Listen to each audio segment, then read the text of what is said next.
Darling, use your grandma's card. She's dying soon. That's her $200K farewell gift. They laughed until they saw what I did next. I woke up to the faint ringing in my ears that never really goes away. My bones creaked before I even sat up, as if the house itself joined me in complaining about another morning. The air still smelled of burnt pumpkin and cheap liquor from last night's Halloween party. My daughter's house in Springfield, Oregon, had not been quiet since I moved in 3 years ago. I used to think noise meant life, but this kind of noise felt different. It was careless, hollow, and filled with people who spoke too loudly because they never listened. I rubbed my temples and reached for my small leather wallet on the nightstand, the one I have kept since my husband was alive. I always check my savings at the start of the month, using the paper statements the bank mails me. It comforts me to know that the $200,000 I worked for all my life are still safe, waiting for the day I might have a home that belongs only to me again. When I opened the wallet, the space where the card should have been was empty. I checked again. Nothing. My first thought was that I misplaced it. My second was that I am 74 and not as sharp as I used to be. The third, something darker, was that I was right to worry. I walked slowly down the hallway, steadying myself on the wall. The floorboards creaked. I told myself I would just ask Abigail or Joey if they had seen my card. That would be simple, ordinary. No reason to think otherwise. If you feel justice deserves celebration, smash that hype button. Let us keep stories like this alive, echoing far, far away. Your support helps us bring understanding and love to those who deserve it. Thank you so much. Keep listening. When I reached the living room, I stopped before they saw me. I heard Joey's voice, first low, casual, almost cheerful. Darling, use your grandma's card. She's dying soon. That's her $200,000 farewell gift. I froze. Abigail's voice came next, softer, the same way she used to talk to her son when convincing him to do something wrong but small. She won't need it. Why let it go to waste? Then Noah, 15 and spoiled by screens and sarcasm, laughed from behind his video game. Dad, you're the best. That old lady doesn't even know how to use a smartphone. Perfect gift. Their words came at me like stones. I did not move. I did not speak. I just stood there, a ghost in my own house, listening to my daughter, my only child, sell the dignity I spent a lifetime building. I turned away before they could see me. The sound of their laughter followed me back down the hallway. My body moved, but it felt as though someone else guided it. I closed my door quietly, leaned against it, and let the weight of their voices settle over me. My hand shook when I reached for the old wooden box I keep under the dresser, the one that holds things too personal for drawers. My husband's watch, a few photographs, and a folded piece of paper with a faded phone number written in ink that has nearly disappeared. Lucas, my nephew, the boy who once spent a summer with me when his parents were breaking apart. I remember teaching him how to tie fishing knots and bake bread, how to wait instead of run. He used to call me his safe place. I sat down on the edge of the bed, holding that paper like it could still protect me. I should have cried, but I didn't. The hurt was proof that I was still alive. I looked around the small room filled with furniture I didn't choose, clothes that were folded by someone else, air that smelled of someone else's life. I whispered to no one. So this is what they think I am worth. My voice sounded steady, almost unfamiliar. I pressed the paper to my chest and breathed slowly until the shaking stopped. Then, I opened the nightstand drawer, placed my husband's old ring on my finger, and told myself that love does not have to end in pity. I picked up my cardigan and folded the note into the pocket. There are moments in a life when something ends quietly, like a door closing without a click. That morning was one of them. When I was a young woman, I thought surviving meant keeping everything together, no matter how tired you were. My husband died when Abigail was only 10, and from that moment on, I lived in the space between lesson plans and bills, counting every dime from my salary as a teacher. I did not complain. I told myself that if I could raise one decent human being, if I could give her a better start, then it would all make sense. I worked extra shifts, sewed clothes at night, took summer classes to keep my position at the school. When other teachers spent weekends traveling or resting, I was tutoring children just so I could buy Abigail a used car and keep the lights on. Now, sitting here remembering all of it, I wonder what exactly I taught her. Maybe it was too much about sacrifice and not enough about gratitude. After I retired, I sold the old house, the one with the front porch and the hydrangeas my husband planted before he died. I told myself it was time to move closer to Abigail so I would not be alone in my old age. She cried and said, "It'll be so good having you with us, Mom. You'll never be lonely again." That sentence kept me warm through the winter I spent packing. I gave her most of what I had, the proceeds from the sale, my pension checks, because she promised to take care of the bills, and I believed her. The first few months were calm enough. I cooked, helped Noah with his schoolwork, folded laundry, and thought that being needed was a blessing. But it didn't take long before being needed turned into being used. Joey started leaving his dishes in the sink with a grin and saying, "Our live-in dishwasher is slacking again." He called me the hallway ghost whenever he saw me moving quietly between rooms, as if my silence made me less real. Abigail would laugh, not cruelly at first, but in that polite way that tells you she won't defend you. They began asking more of me. Watching Noah after school became whole days. Cooking dinner became cooking for their friends. My room became the storage room when company visited. I kept saying yes, because saying no felt like betrayal. Joey's tone hardened over time. "If you don't like it here, Mom, maybe you should have saved more. Abigail and I are carrying you now." And Abigail would echo him with the same sentence every argument. "You owe us, Mom. We took you in. We're doing what you did for me." What I did for her was give up everything that made me a person. What she did for me was remind me of it daily. The absurd thing, the breaking point, came over a year ago on Halloween. I was tired and turned off the porch lights at 9. Joey was still outside with their friends, and Abigail came home furious. She said I embarrassed her, that the neighbors thought she was stingy or rude. From that day on, the house was colder. They stopped saying goodnight. Even Noah began mimicking his father's jokes about the cranky old woman who hates fun. I learned to stop responding. I started keeping a small notebook in my drawer, the kind a teacher uses to track attendance.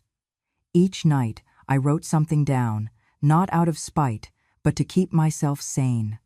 Things like, "Today Joey threw his plate because dinner was late." Abigail said I made her feel guilty for being happy. Noah told his friend I don't belong here. The notebook became heavier than it looked. Words have a weight that grows with time. I did not know then that those small lines of ink would one day be the only witnesses that understood me. I kept cooking, kept quiet, kept trying to believe that gratitude was just taking longer to arrive. Yet something inside me shifted the day I realized I no longer looked them in the eyes.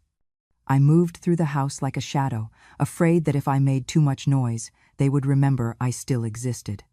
I used to tell my students that kindness was a choice, and every day we start with a chance to make a new one. Somewhere along the way, Abigail stopped choosing it. I stopped choosing hope. Now, as I sit on the edge of my bed and trace the handwriting in my notebook, I can almost hear my younger self asking, "What did you raise her with?" And the answer comes bitterly easy. I raised her with fear, with exhaustion, with the belief that love meant endurance. I fed her stability until there was nothing left for me. I taught her that silence keeps peace, and she learned it so well that she uses it against me. I close the notebook and set it aside, knowing the next page will not be another entry. It will be evidence. I heard it again that morning, the sharp tone of Joey's voice cutting through the thin walls. The coffee machine hissed, the cabinets slammed, and then his words came, clear and practical, like he was discussing a shipment of furniture. My heart didn't race this time. Betrayal loses its surprise after you've heard it often enough. She's forgetful. Rosehill is perfect for that. I froze halfway through folding the blanket on my bed. Rosehill. The name sounded familiar. Then I remembered it was a nursing home just outside town, the one they advertised on TV, with bright smiles and pastel walls. A place for people waiting to disappear quietly. Abigail's voice followed, smooth, calculated.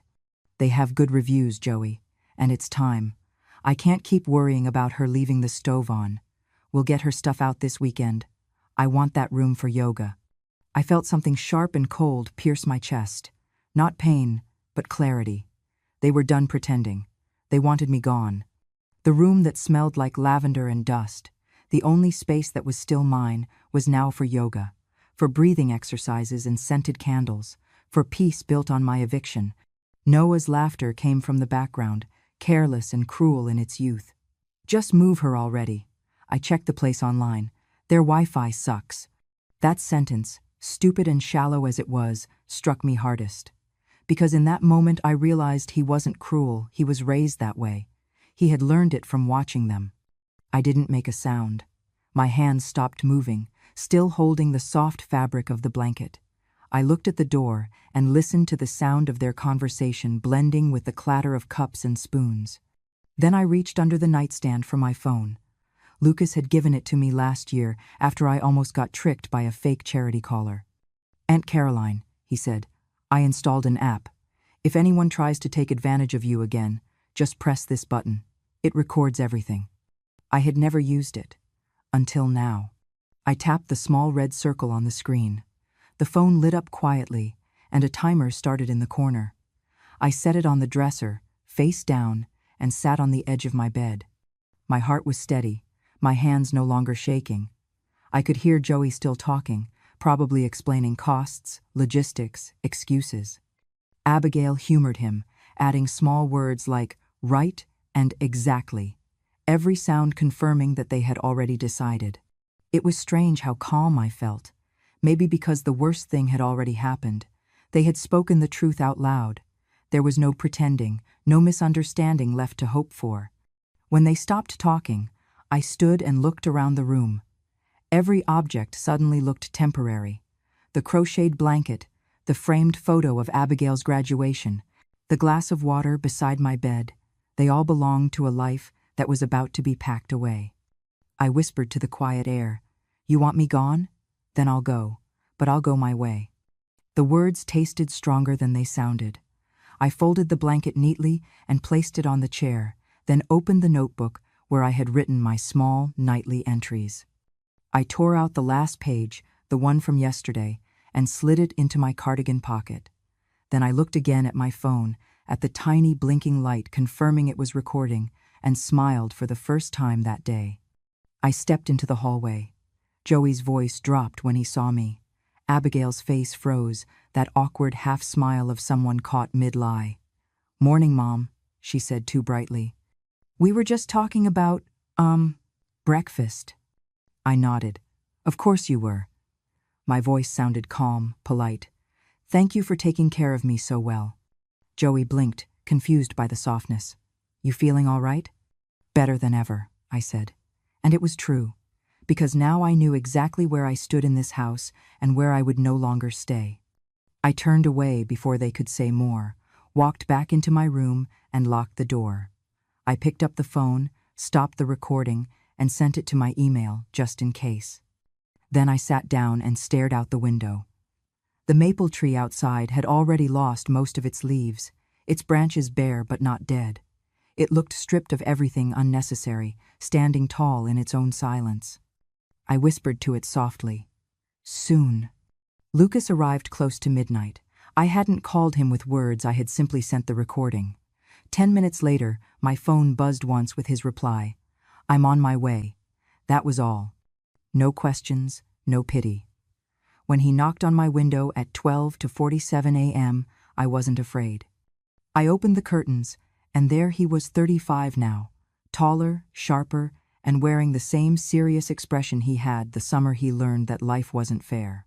He stepped inside quietly, closing the window behind him like someone used to handling secrets. "Aunt Caroline," he whispered, "you remember everything, don't you?" "I remember enough," I said. Enough to finally stop forgiving. He opened his bag, neat, organized, professional, and pulled out a small document scanner, a laptop, and folders filled with forms. "You recorded them?" he asked. I handed him the phone. "Every word. They're sending me to Rose Hill. My room's already spoken for. Yoga, apparently." Lucas's jaw tightened. "They can't do that. You're of sound mind, you're the legal owner of this property, and you've been financially supporting them. That's elder exploitation, possibly financial abuse. I smiled faintly. I just called it betrayal. We got to work. The house was quiet, except for the hum of the refrigerator and the faint ticking of the clock in the hall. I took out the wooden box from under my dresser. Inside were my documents deed to the old house, sale receipts, pension records, bank statements. For years, I had kept them safe, not because I didn't trust Abigail, but because I needed something that still belonged only to me. Lucas scanned each page with the precision of someone who knows how fragile justice can be. "You still have the deed under your name," he said, flipping a document toward me. "They've been living here under your ownership, Aunt Caroline. They don't even realize it." I felt the corners of my lips lift. They'll realize it soon enough. By 2 a.m., the room was covered with folders, pages, and the dim light of determination. Lucas typed notes on his laptop, referencing case numbers and legal codes I barely understood. But what I did understand was that for the first time in years, I wasn't powerless. "Do you want to press charges?" he asked gently. "Not yet," I said. "Let's make them think they've won first. It'll make the fall heavier." Lucas nodded, understanding without needing more words. He packed everything neatly, sealing the envelope that contained copies of all my most important papers. I tucked my original documents inside my handbag, the same one I carried when I moved in 3 years ago. I looked around the room one last time. The same bed where I spent countless nights pretending not to hear laughter from the living room. The same window I used to stare through, wondering if peace was something reserved for others. It no longer looked like a prison. It looked like a lesson. Before we left, I sat down at the small writing desk and pulled out a sheet of paper. My hand didn't shake as I wrote, "I am not dead. I am simply done being stupid." I placed the note on the pillow, right where Abigail's eyes would land when she came to gloat. We moved quietly through the house. Lucas carried the files, I carried only a coat and the memories I refused to bury. When we reached the front door, I paused. I could hear Noah's snoring from upstairs, deep, careless, like someone who never worried about consequences. Joey's voice echoed faintly from their room, muttering in his sleep, probably dreaming of control, of money, of comfort built on my silence. I turned the key in the lock for the last time, not to keep them out, but to close myself off from them. At 3 a.m., we drove away. The roads were empty, the streetlights casting long shadows on the windshield. I watched the house disappear in the rearview mirror, smaller and smaller, until it was nothing but a dark shape against the pale dawn. Lucas kept his eyes on the road. "Where do you want to go first?" "Somewhere with coffee and no yoga mats," I said, and we both laughed softly. When Joey woke at 7, he would find the house too quiet. He would check the kitchen, the living room, maybe even the garage. Then he'd notice the empty space where my papers used to be, the open drawer, the pillow with the note. By the time he realized the bank card wasn't working, it would already be too late. The accounts would be frozen. The property transfer halted. The world would shift back to its rightful balance. I leaned back in the seat and watched the first hints of sunrise paint the horizon. It wasn't freedom yet, but it was the first breath of it. And after years of living on borrowed air, that was enough to start. By the end of that week, everything they had built on my silence began to crumble by their own hands, not mine.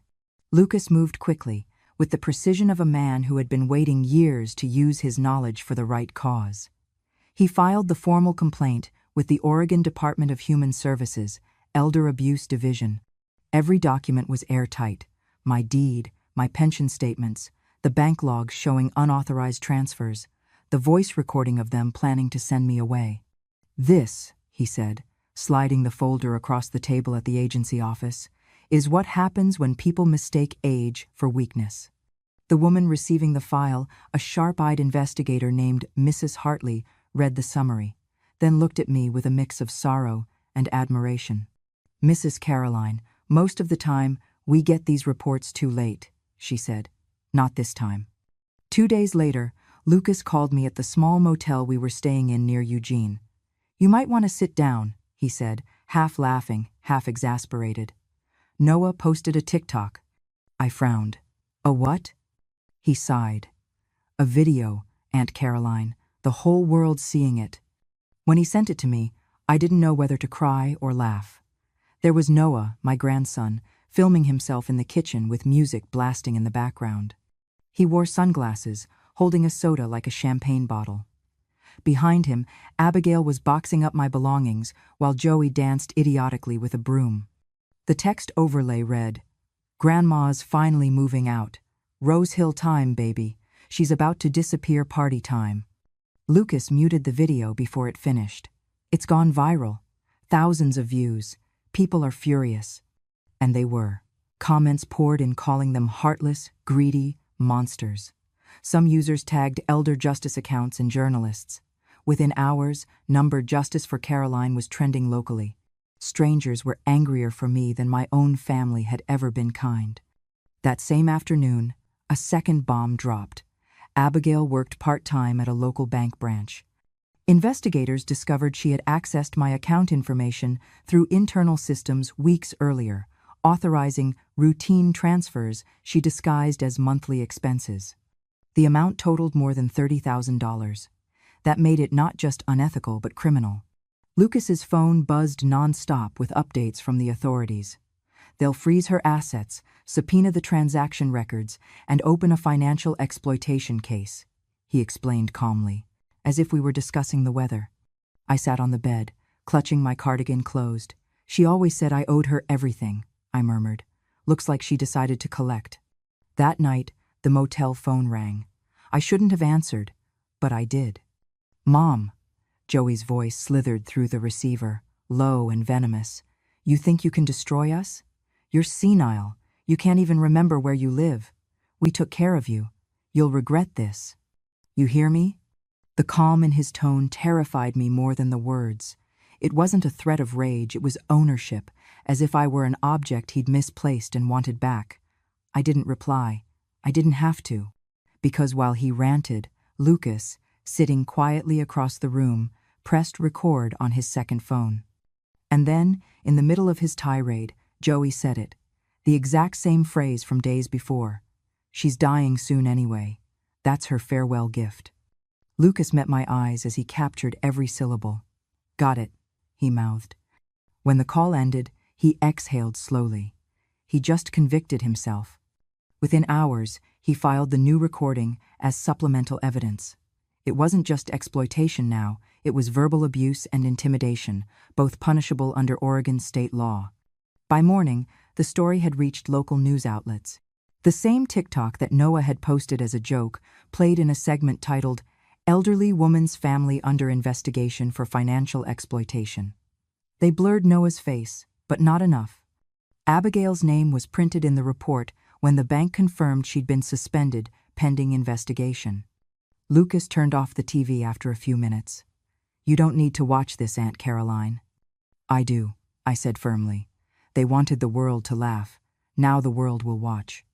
Online, people started messaging me, former students who recognized my face from old yearbooks, neighbors from decades ago, strangers offering words of comfort.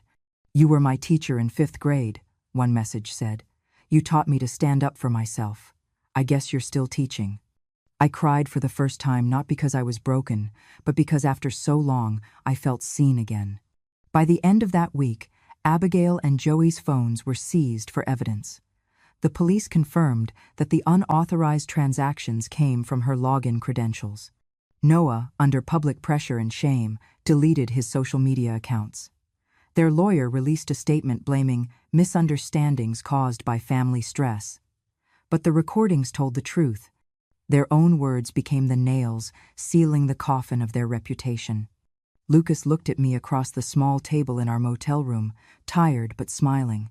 "You didn't even have to shout, Aunt Caroline. You just let them talk." I nodded.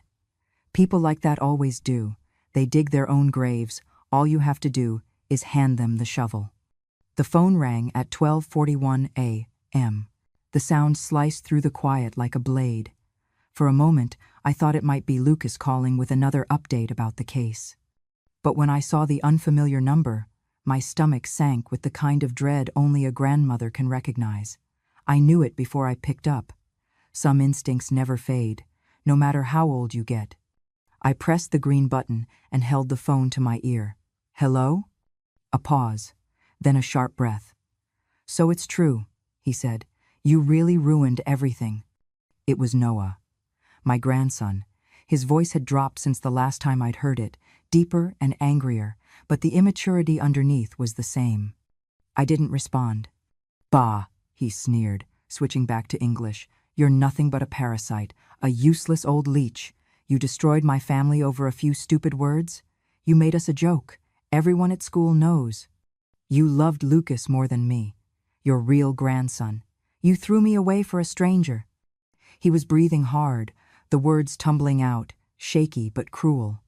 That kind of hatred doesn't grow on its own. It's fed, watered, and taught. His parents had done a fine job. I could have shouted back. I could have told him the truth about his parents' lies, about what they'd done, but something in me had gone still, like a lake after a storm. When I finally spoke, my voice was soft. Noah, I said, what you just said, you didn't come up with that on your own. You learned it. You learned it by watching two people mistake cruelty for strength. And now you think shouting louder makes you right. He laughed, but it was hollow. You think you're a saint? You think anyone believes you? You're just an old woman who couldn't stand being forgotten. No, I said calmly. I just stopped pretending. The truth doesn't destroy a family, Noah. Lies do. You call what I did destruction, but all I did was stop cleaning up after their mess. His breath hitched on the other end. He wasn't expecting calm. He wanted fire. He wanted to win a fight. But I had no more fights left to give him. You never loved me, he said bitterly. You always picked Lucas. You treated him like a son. You treated me like a burden. That's not true, I said, my tone steady, almost gentle. I loved you because you were mine. But Lucas, he earned it. He respected me. He listened. He never took from me what I wasn't ready to give. Love is not automatic, Noah. It's maintained. You can lose it if you don't take care of it. Stop acting like you're better than us, he yelled. You're not some wise old woman. You're just bitter and alone. I smiled faintly, unseen. Maybe I am bitter, but I'd rather be bitter than blind. One day, when the people you love start treating you the way you treated me, you'll understand what that means. For a moment, all I heard was his breathing uneven, angry, maybe even scared. Then he muttered, "You'll regret this," and the line went dead. I sat there holding the phone, the silence so complete it almost hummed. Then I pressed the screen, found his number, and blocked it. My thumb didn't hesitate. The phone dimmed, the room sank back into quiet. I stared at the faint light bleeding through the curtains and felt something new, an absence that wasn't loneliness. It was peace. For 74 years, I had believed that being a good mother, a good grandmother, meant never hanging up. No matter how much it hurt, you stayed, you listened, you forgave. But that night, I learned something far more important. Sometimes love isn't answering the call. Sometimes love is the silence that follows when you finally hang up. I put the phone down on the table beside the bed and looked toward the window. Outside, the night was clear and sharp, the stars unblinking. Somewhere in the distance, a train whistle sounded a long, low note, moving farther away. It reminded me of freedom, of movement, of finally leaving the place that kept me small. And for the first time in my life, I felt no guilt, no fear, no ache for the ones I left behind, just the quiet truth that I owed them nothing. I leaned back against the pillow, closed my eyes, and thought, this is what healing sounds like, silence, final and deserved. The sound of chairs scraping the floor echoed like confessions. Lucas walked beside me, carrying a leather briefcase that seemed far too heavy for its size. Cameras flashed outside the steps as we entered, reporters shouting questions I ignored. Inside, the air was colder, quieter. Judgment has its own temperature. I took my seat at the plaintiff's table, facing the people who once called me family. Joey sat stiffly, arms crossed, his jaw set like stone. Abigail sat beside him, her eyes already red. a handkerchief balled in her palm, and behind them, in the gallery, Noah slouched, hood pulled low, pretending the world couldn't see him. When the judge entered, everyone rose. My knees trembled, but I stood anyway. I had been standing for 74 years. I wasn't about to sit now. The proceedings began with the formalities, names, dates, addresses. Then came Joey's lawyer, a slick man with a voice so smooth it nearly drowned out the ugliness of his words. "Your Honor," he said, "my clients have cared for Mrs. Caroline for years. This case is an unfortunate misunderstanding. Age can cloud judgment. We believe she has been manipulated by her nephew, who stands to benefit financially." Joey nodded along, smug and unbothered. When it was his turn to speak, he smirked at me. "This old woman is delusional," he said. "She's forgetful, paranoid. We were just trying to make sure she had proper care. We never touched her money. This is all revenge because we asked her to move to a safer place." Abigail sniffled, dabbing her eyes with the tissue she'd prepared for show. "We only wanted what was best for Mom," she said softly, looking at the judge. "She's been confused lately. I work at a bank. I handle accounts all the time. I was just trying to keep her safe." Her voice cracked on the word safe. It was practiced, polished. It might have fooled the room if the truth hadn't already been waiting. Lucas stood. "Your Honor," he said, "if I may, my client would like to submit an audio file into evidence." The judge nodded. Lucas pressed play on the small recorder he'd placed on the table. The sound filled the courtroom, muffled at first, then crystal clear. Joey's voice echoed through the speakers, casual and unmistakable. "Darling, use your grandma's card. She's dying soon. That's her $200K farewell gift." A collective gasp rippled across the courtroom. Joey's lawyer froze. Abigail's face drained of color. Even Noah's head lifted, eyes wide beneath the hood. I sat still, hands folded in my lap. I didn't need to look at them. The sound of their laughter from that day was already etched deep inside me. The judge's expression hardened. "Mr. and Mrs. Carter," she said sharply, "is this your voice?" Joey stammered that it was a joke, taken out of context. Lucas raised another hand. "Your Honor, we have further evidence of financial transfers made from Mrs. Caroline's account using credentials belonging to Mrs. Carter, as well as social media posts from their son celebrating her supposed move to a nursing home." He clicked again.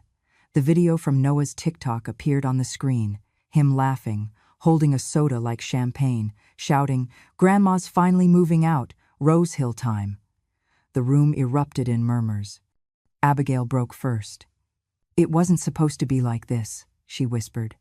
"I was just trying to manage things." The judge's gavel came down hard. Silence. For a moment, the world was still, and then I realized that for the first time in a long time, I wasn't the one being quiet. The ruling came faster than anyone expected. After the verdict, the noise of victory faded almost immediately. Justice, it turns out, is loud only for a moment, and then it leaves you with yourself. The judge reviewed the evidence, her words cutting clean. "This court finds that Mrs. Caroline was the victim of financial exploitation and emotional abuse by her immediate family. The property remains under her sole ownership. In addition, the defendants will pay restitution and damages totaling $250,000. Abigail gasped. Joey slammed his fist against the table. Noah muttered something under his breath that earned him a glare from the bailiff. When the judge adjourned, the reporters swarmed outside, microphones flashing like fireflies. Someone asked how I felt. I paused, looked straight into the camera, and said, "I feel awake." Then I walked away. Later that afternoon, Lucas handed me a folder. "It's over," he said. "You have your home back, your accounts restored. And Abigail's been terminated from the bank, pending investigation. Joey's under review for fraud. Noah's been suspended from school for harassment. Justice took its time, but it arrived." I looked out the window of the small cafe where we sat, the same one I used to visit with my husband decades ago. "It didn't arrive late," I said quietly. "It arrived when I stopped waiting for someone else to bring it." Lucas smiled. "So what now?" I thought about it for a long moment. The noise of the city outside felt distant, almost gentle. "Now," I said, "I live the rest of my life, on my own terms." The world had called me many things, old, fragile, forgetful.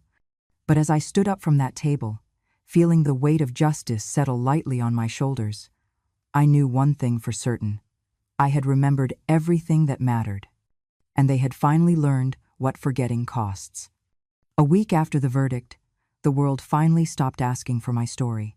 The reporters moved on to fresher scandals, the neighbors quieted their gossip, and Lucas, bless him, stopped checking in every hour. I told him I needed time to breathe on my own. He hesitated, then smiled the way he did when he was 10 and wanted to prove he could ride a bike without training wheels. "You've earned it," he said. I didn't tell him where I was going. I didn't tell anyone. I just packed what fit into one small suitcase, 2 blouses, a sweater, a paperback I hadn't finished, and the notebook I started the night before everything fell apart. I left the rest behind. Furniture, papers, the house that had been both shelter and battlefield. I didn't want its ghosts. I took the bus east until the land turned to salt and sea. The air in Maine tasted like freedom, clean, briny, and slightly bitter. I rented a small room above a bakery that smelled like sugar and yeast. The woman who owned it didn't ask questions. She just handed me the key and said, "Breakfast's at 7, oceans at 8. For the first few days, I did nothing. I walked. I watched seagulls fight over scraps. I read half a book, then started another. I stopped waiting for the phone to ring. Every morning, I woke up without the heavy thought of who might need me, who might be angry, who might be lying. The silence was not empty, it was honest. Back in Oregon, my absence was louder than my presence ever was. A week to the day after the trial, a package arrived at Joey and Abigail's doorstep. The return address was blank. Inside, wrapped in brown paper, lay my old savings ledger, empty now, except for one line written in black ink across the first page. I remember now. No signature, no explanations, just those 3 words. Joey stared at it for a long time, Lucas later told me. He called it cryptic. Abigail called it vindictive. But I didn't write it for them to understand. It wasn't a message, it was a closure. I wasn't interested in forgiveness. Not anymore. Forgiveness still binds you to the people who hurt you, makes you accountable for their redemption. I didn't want that kind of work again. I didn't owe them the satisfaction of my grace. So I didn't open a charity. I didn't start a foundation in my name. I didn't use my story to help others. I had helped enough for several lifetimes. I chose, for once, to help no one but myself. Most afternoons, I sat at a small cafe overlooking the harbor. I liked the corner table where the sunlight hit my hands just enough to warm the knuckles. I drank black coffee and watched people rush by with errands and arguments, remembering how much time I once spent managing everyone else's chaos. The waitress, a girl named Jenny with freckles and a voice like wind chimes, always smiled at me. "You travelin', ma'am?" she asked one day. "Yes," I said, "but I'm not sure where yet." She laughed. "That's the best kind of travel." And maybe it was. I bought myself a new pair of canvas shoes the next day, white, with laces that still smelled like the store. I'd never owned shoes that were just for walking, not for work, not for chores, not for anyone else's comfort. When I slipped them on, they felt almost too light, like they might lift me off the ground. At night, I wrote in my new notebook. The first line on the first page read, "The first trip I've ever taken without asking permission." The words looked strange on paper, like they belonged to someone braver, but I smiled anyway. Some evenings I sat by the pier and watched the boats drift in, lights flickering across the dark water. I didn't think about Abigail, or Joey, or Noah. I didn't even think about the trial.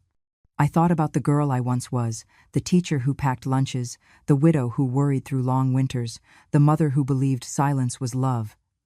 I wished I could tell her one thing: you were enough long before they said you weren't. Lucas called sometimes, just to check that I was safe. He never asked where I was, and I never volunteered. He just said, "Wherever you are, I hope the air's good." And I would answer, "It is." We didn't need more than that. Peace doesn't arrive all at once. It seeps in slowly, like sunlight under a closed door. I felt it every time I chose to sit instead of serve, every time I bought myself something unnecessary, every time I laughed at a stranger's joke without worrying who might disapprove. On my last morning in Maine, I finished my coffee, closed my notebook, and looked out over the ocean. The water stretched endlessly, a kind of invitation. I thought about where to go next. Vermont maybe, or the Carolinas, or someplace with mountains instead of waves.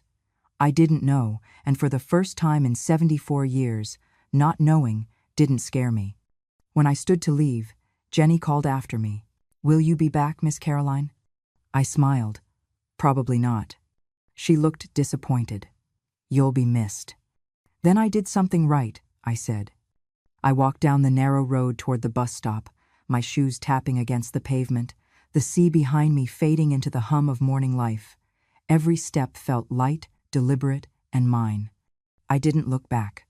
There was nothing left behind that could call me home. And as the bus pulled away, the coast shrinking to a silver line in the window, I whispered to myself not out of sadness, but out of awe. I remember, and I go. And that, my dear listeners, was my story. Not a fairy tale, not a tragedy, just a life that finally remembered its own worth. You see, justice doesn't always come with fireworks or applause. Sometimes it arrives quietly, through a locked door at midnight, carrying nothing but truth and time. I didn't win because I fought harder. I won because I stopped letting them take what wasn't theirs anymore, my peace.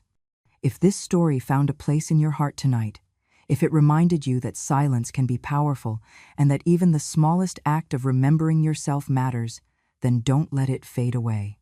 Hit that subscribe button, join our circle here at Grandma True Stories, and keep these voices alive, the voices of the quiet ones who finally decided to speak. Because when a grandma tells her truth, the world listens. Thank you for staying until the end, my dear ones. Until next time, take care of your heart, take care of your voice, and never forget who you are.